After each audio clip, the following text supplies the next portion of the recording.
Ibu, saya ulangi lagi, saya ijazahkan amalan sholawat sebanyak 1000 kali. Saya dapatkan ini dari paman-paman saya yang menjadi santrinya Mbah Kiai Haji Mahrus Alirboyo. Barang siapa yang mengamalkannya sehari semalam 1000 kali, insya Allah Allah akan memberikan jalan keluar baginya dari setiap masalah atau problem hidup yang ia hadapi. Kalau yang dihadapi adalah problem kerebutan keluarga yang kurang harmonis dan lain sebagainya, insya Allah Allah akan berikan keharmonisan keluarga untuknya. Amin. Kalau seandainya problemnya adalah ekonomi, insya Allah Allah akan jadikan rezekinya rezeki yang lapang dan barokah. Amin. Ketika saya mengucapkan saya ijazahkan atau ajaz hukum, Bapak Ibu silahkan mengucapkan qabiltu. Bapak-bapak, ibu-ibu, saya ijazahkan amalan salawat sehari 1000 kali, silahkan diamalkan. Ini dari syekh-syekh saya, ajaz hukum. Al-Fatihah. Bismillahirrahmanirrahim. Alhamdulillahirabbil alamin. Ar-Rahmanir-Rahim. Maliki yaumiddin. Iyyaka na'budu wa iyyaka nasta'in. Ihdinas siratal mustaqim. Siratal ladzina an'amta 'alaihim ghairil maghdubi 'alaihim waladdallin. Insyaallah ini nanti saya ketik atau saya kasih penjelasan di grup WA MDN. Saya kasih keterangan sekian kali dan ini faedahnya atau khasiatnya atau manfaatnya adalah ini. Makalah ini nanti saya share. Mudah-mudahan menjadi sahabat kita sowan menghadap Allah Subhanahu wa taala. Amin. Kemudian faslun fi sidqi was sadaqati, qala alaihi salatu wassalam, telah bersabda baginda Nabi Muhammad sallallahu alaihi wasallam, ya Ali usduq wa iddarraka fil ajil fa innahu yanfa'uka fil ajil. Wahai Ali, jadilah orang yang jujur, jangan jadi orang yang pembohong. Sesungguhnya kejujuran itu seandainya pun membahayakan untuk dirimu fil ajil pada saat ini, fa innahu yanfa'uka fil ajil, sesungguhnya ia itu memberikan manfaat untukmu dalam waktu yang akan datang. Jangka pendeknya memang merugikan, tapi jangka panjangnya menguntungkan, kurang lebih semacam ini. Berarti mafhum mukhalafahnya, kalau orang yang berbohong bisa jadi saat ini dalam waktu dekat jangka pendek dia mengambil manfaat, tapi jangka panjangnya dia akan memanen kerugian. Maka kita latih diri kita latih terus keluarga atau istri dan anak kita supaya tidak berbohong. Bohong itu sekarang mungkin pahit tapi besoknya manis. Sementara berbohong itu sekarang manis tapi besoknya wala takdzib wa in nafa'aka fil ajil fa innahu yadurruka fil ajil. Ya Ali, man kathurat dhunubuhu dhahaba baha'uhu. Wahai Ali, barang siapa yang banyak dosanya, maka akan hilang kemegahannya, maka akan hilang keistimewaannya. Bukankah bapak-bapak, ibu-ibu, kita menghargai emas itu karena kemegahannya, permata karena kemegahannya. Maka kita pun bisa menjadi pribadi yang bersifat emas, bersifat permata, bersifat hal-hal yang mulia atau istimewa ketika tidak ada kotoran. Kalau sudah ada kotoran, sudah ada cacat, maka hilang juga keistimewaannya, harganya langsung drop, jatuh. Oleh karena itu Di sini kita didorong oleh Rasulullah untuk semaksimal mungkin untuk meminimalisir yang namanya dosa. Dosa itu jangan dicari, orang tidak dicari, kadang-kadang dapat terus ya. Nah, dan kalau misalkan dapat, jangan lupa untuk bertaubat. Sesungguhnya orang yang tidak bertaubat, kemudian dia menumpuk-numpuk dosa, dia akan kehilangan baha'uhu, kehilangan yang namanya kemegahannya. Ya Ali, alaika bisidqil hadithi wa hifdil hadithi wa hifdil amanati wa saqa'in nafsi wa iffatil batni. Wahai Ali, kamu itu hendaknya kalau ceritalah yang jujur. Sidqil hadis, cerita itu jangan dimanipulasi. Wahifdil hadis, dan cerita ini harus dijaga. Maksudnya dijaga itu bagaimana? Ini interpretasi saya ya. Cerita itu kalau kita hanya mengingat suatu saat, maka ingatan itu akan berkurang. Yang ada adalah data-data tambahan yang semestinya bukan inti daripada cerita itu. Maka salah satu ikhtiar untuk menjaga cerita, kita perlu menuliskan. Dari sini tradisi keilmuan Islam ada yang namanya tadwinul hadis, menulis kandungan yang ada di dalam hadis. Bukan karena mereka itu tidak hafal, tetapi tidak menjamin generasi-generasi berikutnya bisa menghafal seperti kualitas hafalan mereka. Oleh karena itu ditulislah hadis oleh Imam Bukhari, ditulislah hadis oleh Imam Muslim, dan seterusnya supaya menjaga kemurnian daripada hadis. Kemudian wahifdil amanati, dan menjaga amanah. Amanah ini berat. Amanah ini adalah ketika orang menitipkan kepercayaan dan ada orang yang membawa kepercayaan itu. Misalkan dalam hal ini pemimpin biasanya merasa dipilih, merasa dibayat, merasa menjadi orang yang mendapatkan kepercayaan, maka dia kemana-mana membawa atribut itu. Saya adalah orang yang terpilih. Kemarin pemilihan kader saya pemenangnya, pemilihan bupati, gubernur saya pemenangnya.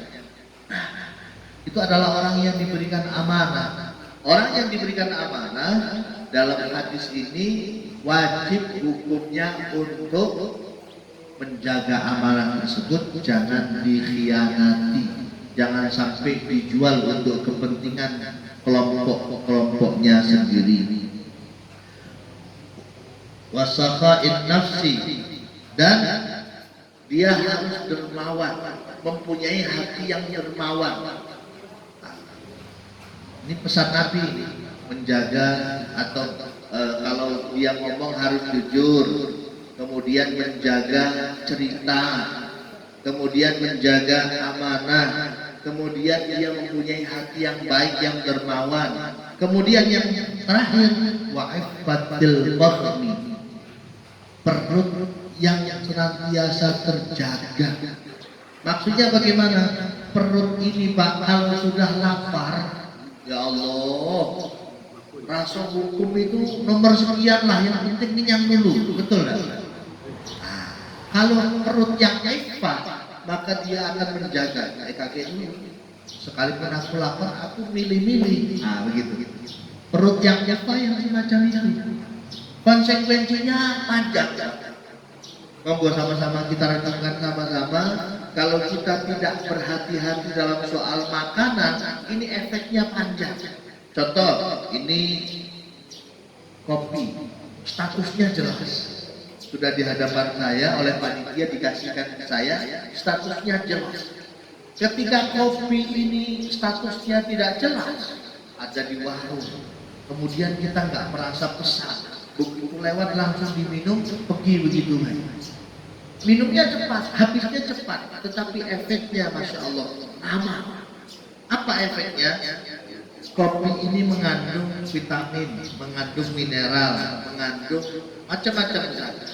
Dia akan masuk ke dalam tubuh kita, mengalir melalui tenggorokan, masuk ke dalam lambung. Di lambung nanti diproses. Ada yang baik masuk ke dalam tubuh, berubah menjadi darah, menjadi udara, menjadi zat-zat yang baik.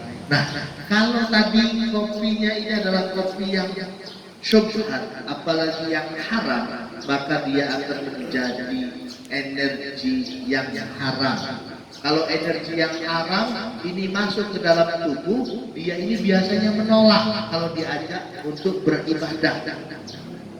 Maka bapak-bapak, ibu-ibu, pesan daripada para ulama, ketika badan ini merasa berat untuk diajak beribadah, badan ini berat untuk diajak berzikir, diajak untuk berbuat kebaikan, maka mulailah introspeksi dari makanan dan minumannya. Jangan-jangan ada sumber yang tidak jelas. Ifatil batin adalah perut yang menyeleksi mana yang bukan hak, mana yang hak. Kalau hak saya berarti boleh dimakan, mana yang bukan hak saya jangan dimakan.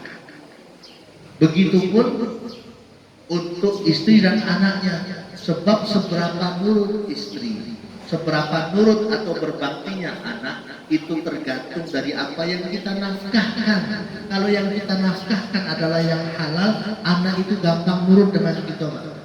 Kalau yang kita kasih nafkah untuk istri, untuk anak itu yang syubhat, yang haram, itu bisa-bisa melawan. Naudzubillah min. Kemudian ya Ali, bi'sas sadiqu alladhi yuqassiru fi sadiqihi wa yuhshi sarrahu wa yuhshi sirrahu wa yuhshi syarrahu.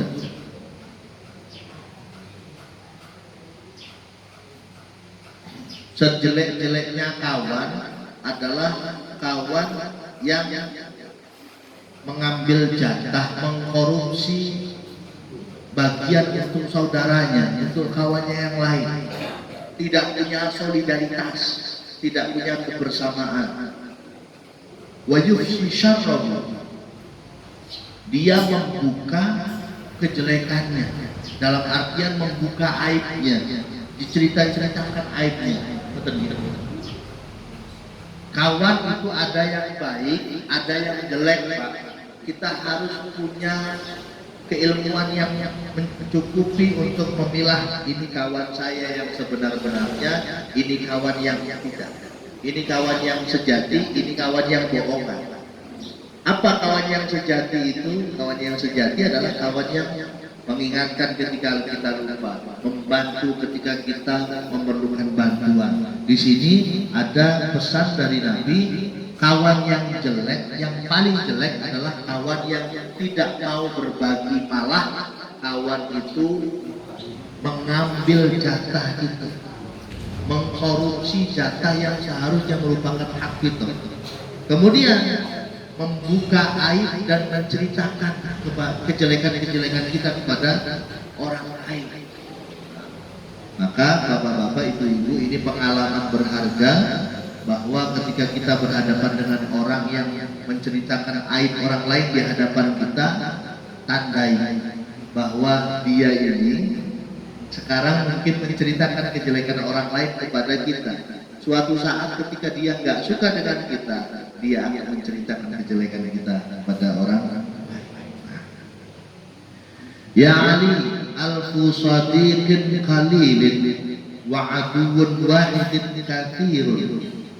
Wa aduwwun wahidun katsirun.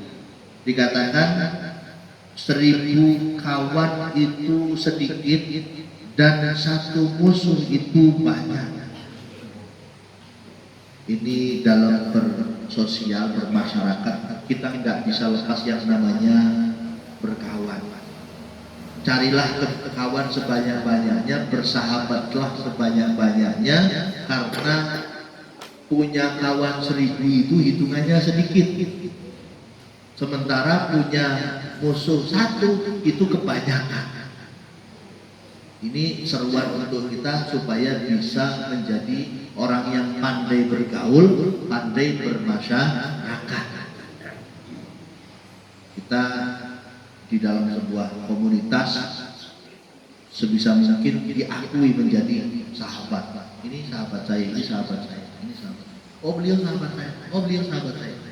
Orang mengakui kita sebagai sahabatnya berarti kita ini bisa fleksibel, bisa mudah bergaul gitu ya. Sementara satu musuh saja itu kebanyakan. Maksudnya bagaimana? Bapak Ibu hadirin yang dimuliakan Allah, kita ini punya musuh satu. Itu kadang-kadang bikin tidak enak makan, tidak enak tidur. Oleh karena itu sudah kebanyakan. Jangan sampai kita punya musuh, sebab musuh ini nanti akan menjadi beban pikiran kita. Kalau kita punya orang yang katakanlah tidak akur dengan kita, selesaikan secepatnya supaya tidak membebani pikiran kita, supaya tidak mengganggu kekhusyuan sholat kita. Sayangnya sholat kita pas lagi sholat mikirin syukuran nah gitu ya. Jadi ketika ada masalah, ketika ada permusuhan dalam kehidupan kita dengan salah seorang kawan kita, cepat selesaikan. Kalau kita yang salah minta maaf, kalau dia yang salah maafkanlah, sehingga tidak menjadi beban daripada pikiran kita yang bisa mengganggu sholat atau ibadah kita.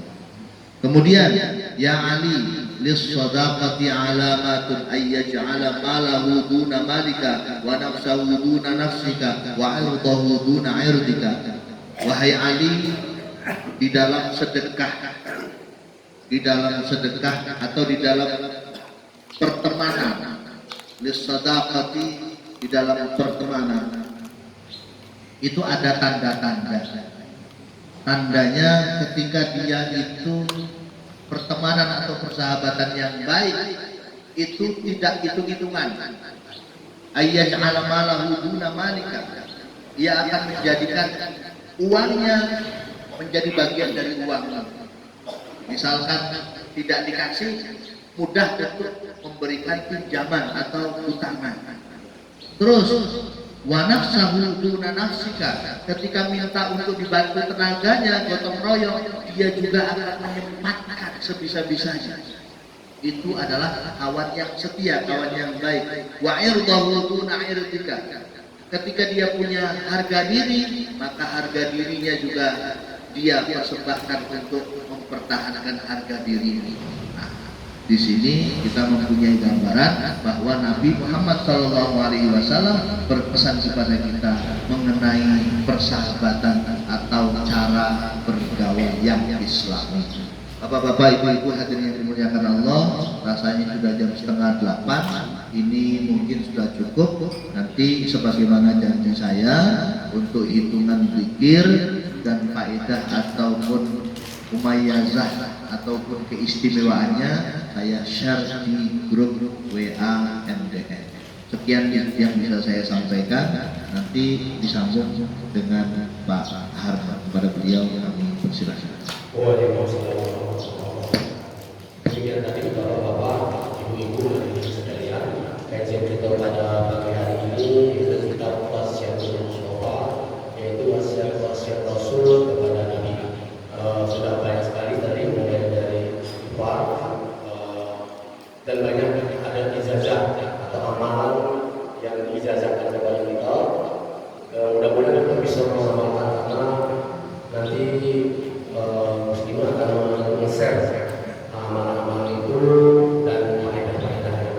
Jadi mungkin yang belum masuk grup WA ya bisa minta tolong kepada saya atau Mas Agung untuk dimasukkan, atau bisa langsung mohon kepada saya nomor apa akan saya ingat 0812 785 6720 atau nomor Mas Agung nanti tolong Atau kapasitas berapa member? admin saya Membernya berapa ratus? sudah Terbatas itu, tapi masih bisa masuk masih. baik.